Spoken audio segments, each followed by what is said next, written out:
మూడు ముళ్ళు వేయించుకుని 7 అడుగులు నడిచి జీవితాంతం నీతోనే ఉంటానని మాటిచ్చి తన భర్తకు 6 అడుగుల గొయ్యి రెడీ చేసిందో భార్య. ఈమె పేరు పూనం. ఈమెకు మీరట్ సూరజ్ కుంజ్ లోని పశు వైద్యశాలలో 4th క్లాస్ ఉద్యోగిగా పనిచేస్తున్న నరేంద్రతో 12 ఏళ్ల క్రితమే పెళ్లైంది. ప్రస్తుతం వీరికి 10 సంవత్సరాలు 4 సంవత్సరాలు ఉన్న 2 పిల్లలున్నారు. పెళ్లైన తర్వాత భార్యాభర్తలిద్దరూ లల్లాపుర న్యూ బస్తీ టీపీ నగర్ లో ఉన్నారు. అప్పటి నుండి అక్కడే ఉంటూ నరేంద్ర తన డ్యూటీకి వెళ్లి వచ్చేవాడు. అయితే ఇక్కడ నరేంద్ర గురించి మాట్లాడుకుంటే అతను పుట్టుగుడ్డి. ఈ నరేంద్ర తండ్రి పేరు చంద్రం. కొడుకు పుట్టగానే పుట్టుగుడ్డివాడని తెలిసి అతను కొడుకుని కాదనుకోలేదు. నీకు కళ్ళు లేకపోయినా నీ కాళ్ల మీద నువ్వు నిలబడాలని ప్రోత్సహించాడు. తండ్రి సపోర్ట్ తో నరేంద్ర అధైర్యపడకుండా పశు వైద్యశాలలో ఓ చిన్న ఉద్యోగం సంపాదించాడు. అది ప్రభుత్వ ఉద్యోగం కావటంతో ఆర్థికంగా కొంత నిలదొక్కున్నాడు. అయితే ఆ ప్రాసెస్ మొత్తం జరిగేలోపే తండ్రి చంద్రం చనిపోయాడు. అతను చనిపోయాక ఫ్యామిలీ బంధువుల సాయంతో నరేంద్ర ఈ పూనంని పెళ్లి చేసుకున్నాడు. పెళ్లికి ముందే పూనంకి నరేంద్రకు కళ్ళు కనిపించవని తెలుసు. అన్ని తెలిసే నరేంద్రను కళ్ళు లేకపోతేనేమి అతన్ని పెళ్లాడి నా కళ్లతో అతనికి ప్రపంచాన్ని చూపిస్తా అంటూ నరేంద్రను పెళ్లాడింది. అయితే పూనం పైకి నరేంద్రని ఇష్టంగానే పెళ్లి చేసుకున్నట్లు బిల్డప్ ఇచ్చినా ఆమె తన మనసుని పూర్తిగా భర్త సొంతం చేయలేదు. కారణం ఆమె నరేంద్ర గుడ్డివాడని తెలిసినా అతని వెనుక ఉన్న ప్రభుత్వ ఉద్యోగం చూడటమే. అతన్ని చేసుకుంటే లైఫ్ సెటిల్ అయిపోతుందని చేసుకుంది. అందుకే నరేంద్రని పెళ్లి చేసుకుని పిల్లల్ని కన్నాక అసలు ఆట మొదలు పెట్టింది. కళ్ళు లేని భర్తతో రోజుకొక కబడ్డీ ఆట ఆడేసింది పూనం. భర్త నచ్చకపోతే బాయ్ ఫ్రెండ్ స్కీమ్ కరువు అన్న టైప్ లో తన ప్రాంతంలోనే ఉంటున్న ధీరజ్ అనే వ్యక్తితో ఎఫైర్ మొదలు పెట్టింది. ఈ ధీరజ్ కి కూడా పెళ్లైంది. అలా పెళ్లైపోయిన ఈ జంట మళ్లీ ప్రేమలో పడ్డారు. మరి ప్రేమలో పడ్డాక పాపానికి శ్రీకారం చుట్టాలిగా అని ఓ రోజు తన ప్రియుడిని ఇంటికే రమ్మంది పూనం. అది తన భర్త ఇంట్లో ఉన్నప్పుడే. అనుమానం వస్తుందేమో నీ భర్తకి అని ప్రియుడన్నా, నా పతికి ఏమైనా కళ్ళు కనపడతాయా, అతను నిన్ను చూసి అనుమానించటానికి అంది. లాజిక్ కరెక్టే అన్న ప్రియుడు పూనం ఇంటికి వెళ్లాడు. ఆమెతో కాసేపు స్పెండ్ చేశాడు. కానీ ఆమెతో ఎప్పుడూ మాట్లాడలేదు. ఆ మాటకొస్తే ఈ ధీరజ్ ఎప్పుడు ప్రియురాలి ఇంటికి వెళ్లినా పెద్దగా మాట్లాడేవాడు కాదు. ఎందుకంటే నరేంద్ర ఇంట్లో ఉండగానే అతను ఒక్కోసారి పూనం కోసం వెళ్లేవాడు. నరేంద్రకు కళ్ళు మాత్రమే కనిపించవు, చెవులు బాగానే వినిపిస్తాయి కదా. అందుకే ఎక్కడ ప్రియురాలతో మాట్లాడుతుంటే ఆ మాటలు నరేంద్ర చెవిన పడి అతనికి అనుమానం వస్తుందో అని ధీరజ్ పెద్దగా ప్రియురాలి ఇంట్లో ఉన్నప్పుడు మాట్లాడేవాడు కాదు. కానీ అలా ఎంత జాగ్రత్త పడ్డా నరేంద్రకు పూనం ప్రవర్తనపై అనుమానం వచ్చింది.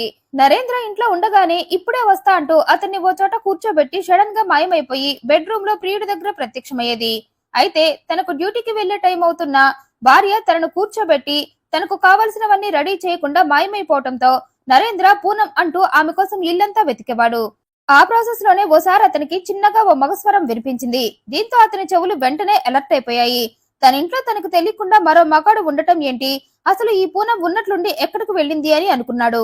పైగా అలా 1-2 సార్లు కాదు, లెక్కలేనన్ని సార్లు అలాంటి అనుభవాలు జరిగాయి. దీంతో నరేంద్రకు పూనంపై డౌట్ మొదలయ్యి, ఇంట్లో నాకు తెలియకుండా నువ్వు ఏదో చేస్తున్నావు, అది నాకు తెలిసిన రోజున నీ సంగతి చెప్తా అని వార్నింగ్ ఇచ్చాడు. అయితే భర్తవన్నీ బెదిరింపులే, కళ్ళు లేకుండా నా కామకథలను ఎలా చూసి తెలుసుకుంటాడులే అనుకుంది భార్య. కానీ నరేంద్ర మాత్రం నాకు కళ్ళు లేకపోయినా నా చుట్టూ ఏం జరుగుతుందో నేను తెలుసుకోగలను అంటూ కొంతకాలం భార్య ప్రవర్తనని అప్పుడప్పుడు చిన్నగా వినిపించే ఆ మగస్వరాన్ని విని తన భార్య తప్పు చేస్తుందని తెలుసుకున్నాడు. కానీ అది తెలుసుకోవడానికి నరేంద్రకు చాలా కాలం పట్టింది. భార్య గురించి తెలిసిన దగ్గర నుండి నరేంద్ర ఆమె ప్రతి మూమెంట్ ని గమనిస్తూ అనుమానం వచ్చినప్పుడల్లా ఆమెతో గొడవ పడేవాడు. కానీ ఎన్ని గొడవలు, ఆఖరికి యుద్ధాలే జరిగినా తన ప్రియుడితో శృంగార యుద్ధానికి ఫుల్ స్టాప్ పెట్టలేనంది పూనం. అందుకే భర్త తనతో ఎంతలా గొడవ పడ్డా తన ప్రియుడిని మాత్రం వదలలేదు. పైగా కళ్ళు కనపడని నీతో నాకు పోటీ ఏంటి, నువ్వు ఎంత ట్రై చేసినా నన్ను ఆపలేవంటూ రెచ్చిపోయి భర్తతో కబాడీ ఆడేసుకుంది. భర్తకు అనుమానం వచ్చి తన దగ్గరకొచ్చి తనను తన ప్రియుడిని రెడ్ హ్యాండెడ్ గా పట్టుకునేలోపు ప్రియుడిని ఇంట్లో నుండి పంపేసేది. అలా భర్తతో ఆట మొదలు పెట్టి ప్రతిసారి తనే గెలిచేది. అయితే అలా గెలిచిన ప్రతిసారి భార్యతో గొడవ పడేవాడు నరేంద్ర. నాకు కళ్ళు లేవని నన్ను మోసం చేస్తున్నావు, కానీ నీ మోసం గురించి నాకు మొత్తం తెలుసు, కానీ నిన్ను రెడ్ హ్యాండెడ్ గా పట్టుకోలేను అనే కదా ఇలా బరి తెగించావని పూనంని తిట్టేవాడు. అయితే అప్పటికే 5 సంవత్సరాలు గడిచిపోయాయి. ఈ 5 ఏళ్లలో పూనం ప్రియుడికి బాగా కనెక్ట్ అయిపోయి భర్తతో తన కనెక్షన్ కంప్లీట్ గా కట్ చేసుకోవాలి అనుకుంది. నరేంద్రకు తన ఎఫ్ఐఆర్ గురించి మొత్తం తెలిసి ఆమెతో తరచుగా గొడవలు పడుతూ ఉండటంతో అదంతా ఆమెకు చిరాగ్గా అనిపించి ఈ గుడ్డి భర్త నాకు అవసరమా, పైగా రోజు అతనితో గొడవ పడుతూ నా ప్రియుడితో నేను హ్యాపీగా ఉండలేకపోతున్నా అనుకుంది. అదే విషయాన్ని ప్రియుడికి కూడా చెప్పింది. నా భర్త వల్ల నాకు మనశ్శాంతి లేదు, అతనికి కళ్ళు లేకపోయినా మిగిలినవన్నీ బాగానే పనిచేస్తున్నాయి, సూక్ష్మ జ్ఞానం అయితే దండిగా ఉంది, కళ్ళు లేని వారికి ఆ జ్ఞానం ఎక్కువగా ఉంటుందేమో, అందుకే వాళ్ళకి కళ్ళు కనపడకపోయినా తమ చుట్టూ ఏం జరుగుతుందో తెలుసుకోగలరు. అది నా భర్తను చూశాకే తెలిసింది. మన గురించి నా భర్తకు అర్థమైపోయి నాతో గొడవ పడి తప్పు చేయొద్దని సతాయిస్తున్నాడని, ఆ సన్నాయి రకం సతాయింపు నేను భరించలేనంది. అయితే చంపయ్యి అన్నాడు ప్రియుడు. సీరియస్ గానే అంటున్నావా అంది. జోక్ చేసే మూడ్ లో లేనన్నాడు. చంపటం అంటే కష్టమేమో అంది. రోజు భర్తతో కబడ్డీ ఆడుకుంటున్న నీకు చంపటం పెద్ద కష్టమేం కాదన్నాడు. పైగా నీ భర్తను చంపితే మనకు 2 రకాలుగా బెనిఫిట్స్ అన్నాడు. ఏంటో చెప్పమంది ఆత్రంగా. నీ భర్త చనిపోతే డిపెండెంట్ కోటాలో అతని ఉద్యోగం నువ్వు కొట్టేయచ్చన్నాడు. ఆ తర్వాత మనిద్దరం పెళ్లి చేసుకుని సెటిల్ అయిపోవచ్చన్నాడు. ఆ 2 బెనిఫిట్స్ వినగానే పూనం పూనగం వచ్చిన దానిలా ఊగిపోయింది. అయితే వేసేయటమే కరెక్ట్ అంది. కాకపోతే మనిద్దరం కాకుండా వేరే వాళ్లతో నా భర్తను చంపిద్దాం. వాళ్ళు అడిగినంత డబ్బిద్దాం. ముందు వాళ్ళని రెడీ చెయ్యంది.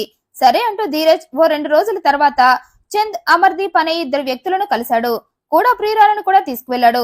ఇద్దరు ఆ ఇద్దరికి నరేంద్రను చంపేయాలని అతని ఫోటో చూపించారు. ఆ ఫోటో చూసిన వాళ్ళు ఇంతకీ ఇతనెవరని అడిగారు. నా భర్త అంది పూనం. అది విన్నవారు అయితే ఇది పతిని పైకి పంపే మర్డర్ స్కెచ్ నా అంటూ 80,000 ఇస్తే ఎవరినైనా చంపేస్తామన్నారు. ఎవరెవరినో చంపితే నాకెందుకు, నా భర్తనే చంపాలి అంటూ అప్పటికప్పుడే 20,000 రూపాయలను వాళ్ళ చేతుల్లో పెట్టి పనయ్యాక మిగిలిన బ్యాలెన్స్ క్లియర్ చేస్తానంది.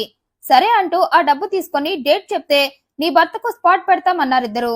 సరే వెయిట్ చేయండి, ఛాన్స్ చూసుకుని మీకు ఇన్ఫార్మ్ చేస్తా రెడీగా ఉండమంది. అలా డీల్ మాట్లాడాక పూనం ఇంటికి వచ్చేసింది.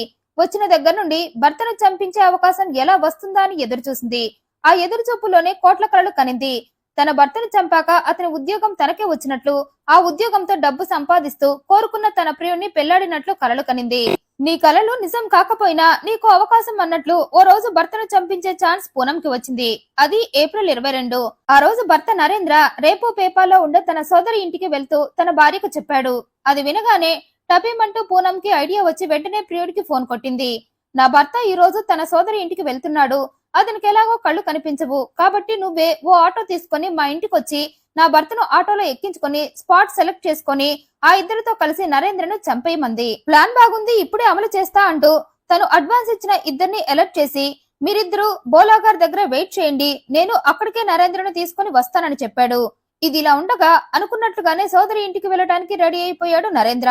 అయితే అతనికి కళ్ళు కనిపించవు కాబట్టి ఓ ఆటో మాట్లాడుకొని అందులోనే అతను సోదరి ఇంటికి వెళ్తాడు. ఈ నరేంద్ర ఎక్కడికి వెళ్లాలన్నా ఎక్కువగా అలాగే చేస్తాడు. మరీ దూర ప్రయాణం అయితే తప్ప దగ్గర వాటికి అలానే వెళ్లేవాడు. దాన్ని అవకాశంగా తీసుకుంది పూనం. నీ సోదరి ఇంటికి వెళ్ళడానికి నేను ఆటో కూడా రెడీగా పెట్టా, ఇంటి ముందే ఆటో ఉంది, ఇక నీదే ఆలస్యం పోవటానికి అంటూ భర్తను ఆటోలో కూర్చోబెట్టి ప్రియుడికి సైగ చేసి పని ముగించమంది. పాపం కళ్ళు లేని కారణంగా భార్య కుట్రను చూడలేకపోయాడు నరేంద్ర. అందుకే గుడ్డిగా అతని ఆటోలో వెళ్లిపోయాడు. అలా ధీరజ్ ఆటోని బోలాగల్ కు తెచ్చి అక్కడ ఉన్న చెరువు దగ్గరకు ఆటోని తీసుకువెళ్లాడు. అప్పటికే ఆ ఇద్దరు కూడా అక్కడే నరేంద్రను చంపాలని ఎదురు చూస్తున్నారు. ధీరజ్ రాగానే బలవంతంగా నరేంద్రను ఆటోలో నుండి బయటకు లాక్కొచ్చారు. ఆ చెరువులో నరేంద్రను ముంచి చంపేయాలన్నది వారి ప్లాన్. అందుకే నరేంద్రని అక్కడికి తీసుకువెళ్లి బలవంతంగా అతని ముఖాన్ని నీళ్లలో ముంచేశారు. దీంతో ఊపిరాడక నరేంద్ర చనిపోయాడు. చనిపోయాక అతని శవాన్ని ఒడ్డున పడేశారు. చూసేవారికి నరేంద్రకు కళ్ళు లేని కారణంగా నీళ్లలో పడి ఆత్మహత్య చేసుకుని చనిపోయాడని అందరూ అనుకునేలా చెయ్యాలని అలా చేశారు. అయితే నీ భర్తను చంపేశాం, మన లైన్స్ అన్ని క్లియర్ అయ్యాయని ప్రియుడు చెప్పగానే తమ ప్లాన్ లో భాగంగానే అవునా అంటూ పూనం ఏడుపు రాకపోయినా దాన్ని బెదిరించి మరీ ఏడుస్తూ పోలీస్ స్టేషన్ కి వెళ్ళింది. నా భర్త నిన్న ఊరికని బయలుదేరాడు, కానీ అటు ఊరికి వెళ్ళలేదు, ఇటు ఇంటికి రాలేదు, మధ్యలో ఎక్కడో మిస్ అయిపోయాడు. అందుకే మీరు పూనుకొని మిస్ అయిపోయిన నా భర్తను తెచ్చి నా ముందు పెట్టాలని కేసు పెట్టింది. కేసు నమోదు చేసుకున్న పోలీసులు నరేంద్ర కోసం వెతుకుతూ ఉండగా వారికి అతని శవం దొరికింది. విషయం నరేంద్ర ఫ్యామిలీకి పూనంకి చెప్పి శవ పరీక్ష చేయించగా నరేంద్రది హత్య అని తేలింది. అయితే అప్పటిదాకా ఈ పూనం పోలీసుల దగ్గర నా భర్త ఆత్మహత్య చేసుకుని చనిపోయాడంటూ కలరింగ్ ఇచ్చి రిపోర్ట్ లో అతనిది హత్య అని తేలటంతో రూట్ మార్చి నా భర్తను నా అత్త ఫ్యామిలీనే చంపేశారంటూ అక్కడే ఉన్న వాళ్లతో గొడవ పెట్టుకుని హాస్పిటల్ మొత్తం రచ్చరచ్చ చేసింది. మా కొడుకుని మేమెందుకు చంపుకుంటాం అన్న వినిపించుకోలేదు పూనం.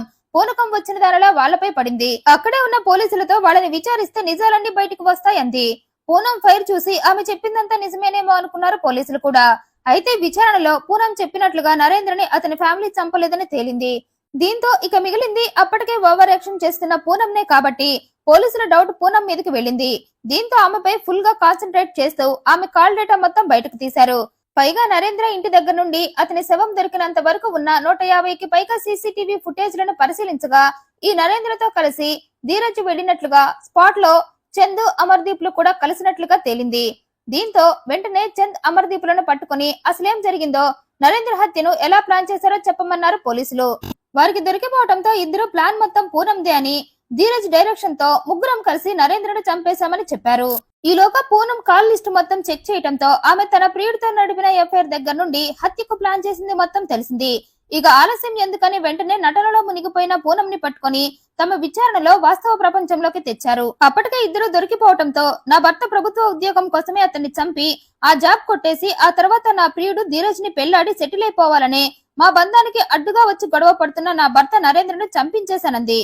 దానికి తన ప్రియుడితో పాటు ఆ ఇద్దరు హెల్ప్ చేశారని చెప్పింది. నేరం ఒప్పుకోవడంతో పోలీసులు నలుగురిని పట్టుకుని అరెస్ట్ చేశారు. ఈ వీడియోపై మీ అభిప్రాయాన్ని కమెంట్ రూపంలో తెలియజేయండి. మరింత ఇంట్రెస్టింగ్ అండ్ జెన్యూన్ ఇన్ఫర్మేషన్ కోసం ఈ వీడియోను లైక్ చేయండి, షేర్ చేయండి, మా ఛానల్ సబ్స్క్రైబ్ చేయండి. Thanks for watching.